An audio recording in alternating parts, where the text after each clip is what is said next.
Hello friends. अगला topic है image formation इन lenses using रे डायग्राम्स। रे डायग्राम्स का इस्तेमाल करके लेंसेज में इमेज को किस तरीके से हम बनाते हैं। We can represent image formation by lenses using ray diagram. हम रे डायग्राम्स का इस्तेमाल करके लेंसेज जो इमेज बनाते हैं उनको रिप्रेजेंट कर सकते हैं। Ray diagram will also help us to study the nature, position and relative size of the image formed by lenses. और रे डायग्राम की मदद से हम जो लेंसेज इमेज बनाते हैं उनके नेचर के बारे में, उनकी पोजीशन के बारे में, यानी इमेज कहाँ पर बनेगी और ऑब्जेक्ट के मुकाबले इमेज का साइज कितना है, इन सब की स्टडी हम आसानी से कर सकते हैं। For drawing ray diagrams in lenses alike of spherical mirror we consider any two of the following rays. तो लेंसेज में रे डायग्राम्स बनाने के लिए जैसे हम स्फेरिकल मिरर में बनाते थे तो हम दो रेज को कंसिडर करते हैं। पहला है a ray of light from the object parallel to the principal axis after refraction from a convex lens passes through the principal focus on the other side of the lens as shown in figure 10.13 का A। तो light की रे जो object से आ रही है और वो प्रिंसिपल एक्सिस के पैरेलल हो, तो वो जब कॉन्वेक्स लेंस से उसका रिफ्रैक्शन होगा तो वो प्रिंसिपल फोकस से पास करेगी, जो प्रिंसिपल फोकस लेंस के दूसरी साइड पर है। यहाँ पर देख सकते कोई ऑब्जेक्ट रखा है और ये प्रिंसिपल फोकस है, ये हमारा कॉन्वेक्स लेंस है। तो उस ऑब्जेक्ट से पैरेलल रे आ रही है। पैरेलल का मतलब जो प्रिंसिपल एक्सिस के पैरेलल हो, वो पैरेलल लाइट रे आ रही है, उसका कॉन्वेक्स लेंस से रिफ्लेक्शन होगा। जब पैरेलल रे का कॉन्वेक्स लेंस से रिफ्लेक्शन होगा तो वो F2 से पास करेगी, यानी फोकस से पास करेगी, जो फोकस लेंस के दूसरी साइड पर हो। ऑब्जेक्ट इस साइड पर, फोकस इस साइड पर, तो वो इस फोकस से पास होगी। In case of a concave lens the ray appears to diverge from the principal focus located on the same side of the lens। अगर हम कॉन्केव लेंस की बात करें, कॉन्केव लेंस में जो रे होती है वो ऐसा लगता है वो प्रिंसिपल फोकस से डाइवर्ज हो रही है, यानी जो प्रिंसिपल फोकस लेंस के सेम साइड पर है, यानी जिस साइड पर ऑब्जेक्ट है उसी साइड पर जो प्रिंसिपल फोकस है, तो वो ऐसा लगता है कि वो रे उस प्रिंसिपल फोकस से डाइवर्ज हो रही हो।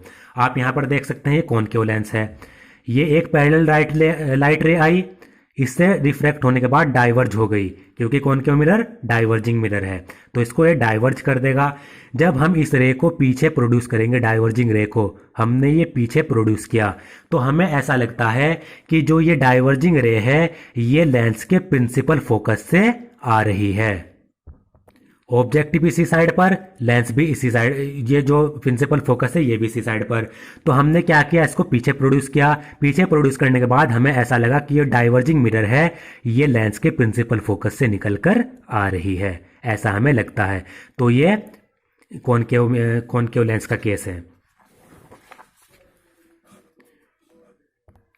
अब second, a ray of light passing through a principal focus after refraction from a convex lens will emerge parallel to the principal axis। Light की एक रे जो प्रिंसिपल फोकस से पास होती हो, तो वो कॉन्वेक्स लेंस से जब उसका रिफ्रैक्शन होगा तो रिफ्रैक्शन होने के बाद वो प्रिंसिपल एक्सिस के पैरेलल हो जाएगी। बिल्कुल पहले जो हमने पॉइंट पढ़ा उसका उल्टा है। ये कॉन्वेक्स लेंस है, ये लाइट की रे आई प्रिंसिपल फोकस से, प्रिंसिपल फोकस से लाइट की रे आई, जब कॉन्वेक्स लेंसेज का रिफ्रैक्शन होगा तो रिफ्रैक्शन होने के बाद ये पैरेलल हो जाएगी, प्रिंसिपल एक्सिस के पैरेलल हो जाएगी। तो लाइट रे जो प्रिंसिपल फोकस से आती है वो कॉन्वेक्स लेंस से रिफ्रैक्ट होने के बाद प्रिंसिपल एक्सिस के पैरेलल हो जाएगी। This is shown in figure 10.14 का है।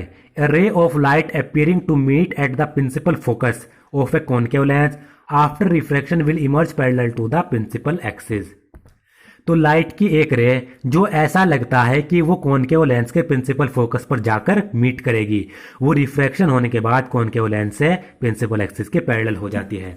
जैसे आप देख सकते हैं ये लाइट की एक रे आई, अगर इस लाइट की रे को हम पीछे प्रोड्यूस करें, ये हमने पीछे आगे प्रोड्यूस किया, लाइट की रे आई, इसको हमने आगे प्रोड्यूस किया।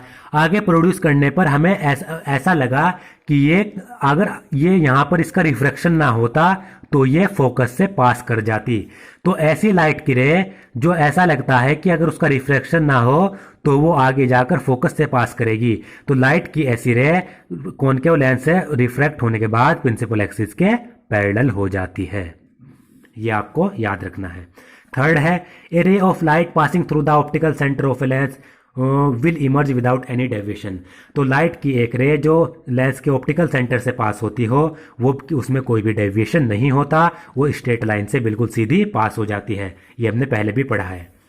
ये आप यहाँ पर देख सकते हैं, ये ऑप्टिकल सेंटर है, लाइट की एक रे ऑप्टिकल सेंटर से पास हो रही है, उसमें कोई भी रिफ्लेक्शन नहीं होगा, सीधी आई थी सीधी निकल जाएगी। कॉनकेव लेंस में भी ऐसा है, लाइट की एक रे आई ऑप्टिकल सेंटर से पास होगी तो सीधी आई थी बिना किसी डेविएशन के सीधी निकल जाएगी। तो रे डायग्राम बनाने के लिए इन तीनों रे में से हम कोई भी रे इस्तेमाल कर सकते हैं।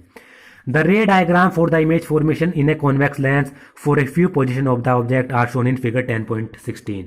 तो रे डायग्राम जो कॉन्वेक्स लेंस बनाते हैं, कॉन्वेक्स लेंस जो इमेज बनाती हैं उनके रे डायग्राम ऑब्जेक्ट की अलग अलग पोजीशन के लिए यहाँ पर दिए गए हैं। The ray diagram representing the image formation in a convex lens for various position of the object are shown in figure 10.17। और फिगर 10.17 में कॉनकेव लेंस जो अलग अलग ऑब्जेक्ट की पोजीशन पर इमेज बनाता है उनके रे डायग्राम भी दिए गए हैं। अब पहला डायग्राम दिया गया है, यहां पर जो ऑब्जेक्ट है वो इन्फिनिटी पर रखा गया है। ऑब्जेक्ट इन्फिनिटी पर रखा गया, मान लीजिए ये ऑब्जेक्ट है, ये इन्फिनिटी पर रखा गया है, इससे लाइट की पैरेलल रेज आएंगी, इन्फिनिटी से पैरेलल रेज आएंगी। और ये कॉन्वेक्स लेंस रखा है, ये कॉन्वेक्स लेंस का ऑप्टिकल सेंटर ये f1, ये 2f1, ये f2, ये 2f2। इसको सेंटर ऑफ कर्वेचर 1 भी कह सकते हैं, इसको सेंटर ऑफ कर्वेचर 2 भी कह सकते हैं। तो आप ये लाइट की पैरेलल रे आई, आपको पता है लाइट की पैरेलल रे आती है कॉन्वेक्स लेंस पे कन्वर्ज होने के बाद, क्या रिफ्रैक्ट होने के बाद f2 पर जाकर f2 से निकल जाती है। तो ये लाइट की रे आएगी, कॉन्वेक्स लेंस इसको कन्वर्ट करेगा और f2 से ये लाइट की रे निकल जाएगी। दूसरी लाइट की रे आई, कॉन्वेक्स लेंस से f2 से वो निकल जाएगी। ये इधर से एक लाइट रे आई, कॉन्वेक्स लेंस से f2 से निकल जाएगी। ये आप यहाँ पर देख सकते हैं। इन्होंने यहाँ पर 4 रे ली है, आप कोई भी आप 2 रे ले सकते हैं। एक ये लाइट की रे f2 से निकल गई, एक ये लाइट रे f2 से निकल गई। जहां पर ये दोनों रे कट करेंगी वो पोजीशन होगी इमेज की। मैं आपको ये यहाँ पर बनाकर दिखा देता हूँ। इस तरीके से आपको ये बना सकते हैं। इन्फिनिटी से लाइट की रे आई, पैरेलल है, f2 से निकल गई, पैरेलल है, f2 से निकल गई। यहाँ पर ये दोनों रे कट कर रही हैं, जहां पर ये दोनों रे कट करेंगी वो पोजीशन होती है इमेज की। तो आप देख सकते हैं जब ऑब्जेक्ट इन्फिनिटी पर रखा, इमेज f2 पर बनी और इमेज बनी लेंस की दूसरी साइड, और इमेज बहुत ही छोटी सी बनेगी पॉइंट साइज, क्योंकि इमेज यहाँ पर पॉइंट साइज बन रही है। इमेज पॉइंट साइज बनेगी, डिमिनिश्ड बनेगी और रियल और इन्वर्टेड होगी। ये जो आपने ये पिछले टॉपिक में ये पढ़े थे ऑब्जर्वेशन, आपको एक एक रे डायग्राम बनाते रहना है और इन ऑब्जर्वेशन से उनको मिलाकर देखना है। अब है दूसरा, जब ऑब्जेक्ट कहां पर रखा हो, बियॉन्ड 2f1, यानी 2f1 के थोड़ा पीछे रखा हो। ऑब्जेक्ट यहां पर रखा है, इससे 2 रे इमेज बनाने के लिए 2 रे चाहिए। एक लाइट की रे पैरेलल आई, पैरेलल आने के बाद f2 से निकल गई। दूसरी लाइट रे ऑप्टिकल सेंटर से, ऑप्टिकल सेंटर से आएगी, जो ऑप्टिकल सेंटर से जाती है उसमें कोई भी डेविएशन नहीं होता, सीधा निकल जाएगी। ये सीधा निकल गई। तो ये दोनों लाइट की रे यहां पर आपस में काट रही है, यहां पर इमेज बनेगी। जो इमेज आप देख सकते हैं, इमेज कहां पर बनेगी, f2 और 2f2 के बीच में बनेगी। इमेज f2 2f2 के बीच में बनेगी। आप देख सकते हैं ऑब्जेक्ट सीधा रखा है, इमेज नीचे की तरफ बन रही है, तो इमेज रियल होगी और इन्वर्टेड होगी, यानी उल्टी होगी। और जो इमेज होगी वो ऑब्जेक्ट से थोड़ा छोटी होगी। अब ये थर्ड है, यहां पर जो ऑब्जेक्ट रखा है वो एट 2f1 पर, 2f1 पर ऑब्जेक्ट रखा, एक लाइट की रे आई, f2 से निकल गई क्योंकि पैरेलल लाइट रे है। ऑप्टिकल सेंटर से दूसरी आएगी, सीधी निकल जाएगी, ये दोनों यहां पर काटेंगी। जब हम इसको यहां पर इसे ऊपर मिलाएंगे तो ये 2f2 पर, तो इसका मतलब क्या हुआ, अगर ऑब्जेक्ट 2f1 पर रखा है तो इमेज भी 2f2 पर बनेगी। ऑब्जेक्ट 2f1 पर, इमेज 2f2 पर बन रही है। और जितना ऑब्जेक्ट का साइज होगा, मान लीजिए ऑब्जेक्ट 5 सेंटीमीटर का है तो इमेज भी 5 सेंटीमीटर की बनेगी, सेम साइज की बनेगी। और अगर जो इमेज होगी वो रियल होगी और इन्वर्टेड होगी, क्योंकि ऑब्जेक्ट प्रिंसिपल एक्सिस से ऊपर की तरफ सीधा है, इमेज नीचे की तरफ बन रही है तो इन्वर्टेड बन रही है। अब है फोर्थ, ऑब्जेक्ट कहां पर रखा है, between f1 and 2f1। Object 2f1 और f1 के बीच में रखा है। लाइट की पैरेलल रे आई ऑब्जेक्ट से, f2 से निकल गई। दूसरी ऑप्टिकल सेंटर से आएगी, सीधा निकल जाएगी। ये दोनों यहां पर काटेंगी, यहां पर इमेज बनेगी। तो इससे हमें क्या पता चला, अगर ऑब्जेक्ट 2f1 और f1 के बीच में रखा है तो इमेज 2f2 से पीछे बनेगी। इमेज इन्वर्टेड होगी, रियल होगी और एनलार्ज होगी। आप यहां पर देख सकते हैं ऑब्जेक्ट का साइज कितना है। डायग्राम देखने से पता चल रहा है इमेज का साइज उससे बड़ा है। ऑब्जेक्ट 5 सेंटीमीटर का है तो इमेज का साइज 5 सेंटीमीटर से बड़ा होगा। तो सिंपल क्या है, इमेज एनलार्ज बनेगी। अब अगला है ऑब्जेक्ट रखा है एट f1। ऑब्जेक्ट अगर f1 पर रख दिया जाए, फोकस 1 पर, तो लाइट की एक पैरेलल रे आई, f2 से निकल गई। ये दूसरी लाइट के ऑप्टिकल सेंटर से लाइट की रे आई, सीधी निकल जाएगी। तो ये डॉट डॉट इसलिए किया गया है क्योंकि जब हम इनको पीछे प्रोड्यूस करते जाएंगे तो ये लाइट की रे दोनों कहां पर काटेंगी, इन्फिनिटी पर काटेंगी। तो अगर ऑब्जेक्ट f1 पर रखा है तो इमेज इन्फिनिटी पर बनेगी। इमेज रियल होगी, इन्वर्टेड होगी और एनलार्ज होगी, जैसा कि आपने यहां पर ऑब्जर्व किया था। फोकस 1 पर रखा है, इमेज इन्फिनिटी पर बनेगी और इमेज बहुत ही ज्यादा एनलार्ज होगी, बहुत ही ज्यादा बड़ी होगी, रियल और इन्वर्टेड होगी।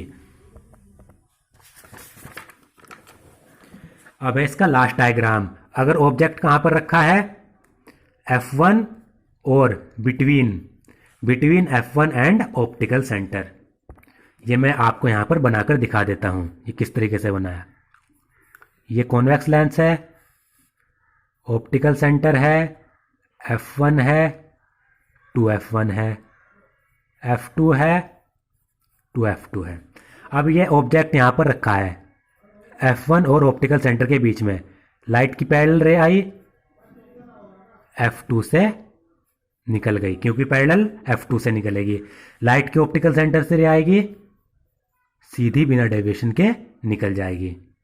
अब हम क्या करेंगे, इन रेज को पीछे प्रोड्यूस करेंगे। ये रेज हमने पीछे प्रोड्यूस करी। पीछे प्रोड्यूस करने पर जो ये रेज हैं ये एक पोजीशन पर जाकर काटेंगी, यहां पर जाकर वो मान लीजिए काटेंगी। और ये जो पीछे प्रोड्यूस करने पर जहां जाकर ये काटेंगी वो होगी इमेज की पोजीशन। तो हमें क्या पता चला, जब ऑब्जेक्ट f1 और ऑप्टिकल सेंटर के बीच में रखा है तो इमेज बनेगी वो लेंस के सेम साइड में बनेगी। ऑब्जेक्ट भी इधर, इमेज भी इधर। और देख सकते हैं आप, ऑब्जेक्ट सीधा रखा है, इमेज भी सीधी बन रही है। इसका मतलब ये वर्चुअल इमेज है जिसको स्क्रीन पर नहीं लिया जा सकता, इरेक्ट इमेज है और ऑब्जेक्ट से एनलार्ज है, ऑब्जेक्ट से बड़ी है। यहां पर ये बनाया गया, इनको पीछे प्रोड्यूस किया गया, जहां पर ये काटेगी वहां पर इमेज बन जाएगी वर्चुअल इरेक्ट और एनलार्ज इमेज। अब है यहां पर कॉनकेव लेंस से जो इमेज बन रही है, तो इस पे दो ही पोजीशन है। पहला ऑब्जेक्ट इन्फिनिटी पर रखा गया, ऑब्जेक्ट इनफाइनाइट पर रखा गया। एक पैरेलल लाइट की रे आई, ये इसको डाइवर्ज कर देगा, पीछे हम इसको प्रोड्यूस करेंगे तो f1 से निकलेगी। ये लाइट की रे आई, इसको डाइवर्ज कर देगा, इसको पीछे प्रोड्यूस करेंगे तो ये f1 से निकलेगी। तो ये दोनों यहां पर काट रही है, यानी इमेज अगर ऑब्जेक्ट इन्फिनिटी पर रखा है तो इमेज f1 पर बनेगी। ये जो इमेज होगी ये वर्चुअल होगी, इरेक्ट होगी और हाईली डिमिनिश्ड होगी। मतलब इमेज को स्क्रीन पर नहीं लिया जा सकता और इमेज सीधी बनेगी, वर्चुअल होगी, वर्चुअल और इरेक्ट। दूसरी पोजीशन, अगर object between infinity and optical centre और इन्फिनिटी के बीच में रखा हो, कहीं पर भी रख सकते हैं, यहां रख लें, यहां रख लें, यहां रख लें, एक ही बात है। तो ऑब्जेक्ट को हमने यहां पर रखा, एक लाइट की रे पैरेलल आई, डाइवर्ज होगी, पीछे प्रोड्यूस करेंगे तो f1 से निकलेगी। ये लाइट की रे ऑप्टिकल सेंटर से जाएगी तो सीधी निकल जाएगी। तो ये दोनों कहां पर काट रही हैं, एक दूसरे को यहां पर कट कर रही हैं, तो यहां पर इमेज बनेगी। ये इमेज बनेगी वर्चुअल इमेज, इरेक्ट इमेज और डिमिनिश्ड इमेज। आप ऑब्जेक्ट को कहीं पर भी रख लें, कॉनकेव लेंस में इमेज वर्चुअल, इरेक्ट और डिमिनिश्ड ही बनेगी। तो ये रे डायग्राम थे, इनसे आप बनाकर देख सकते हैं और पीछे टेबल है उनसे कंपेयर कर लीजिए। दोस्तों आज का मेरा वीडियो अगर आपको पसंद आया तो प्लीज़ मेरे चैनल को सब्सक्राइब करें, इस वीडियो को ज़्यादा से ज़्यादा शेयर करें।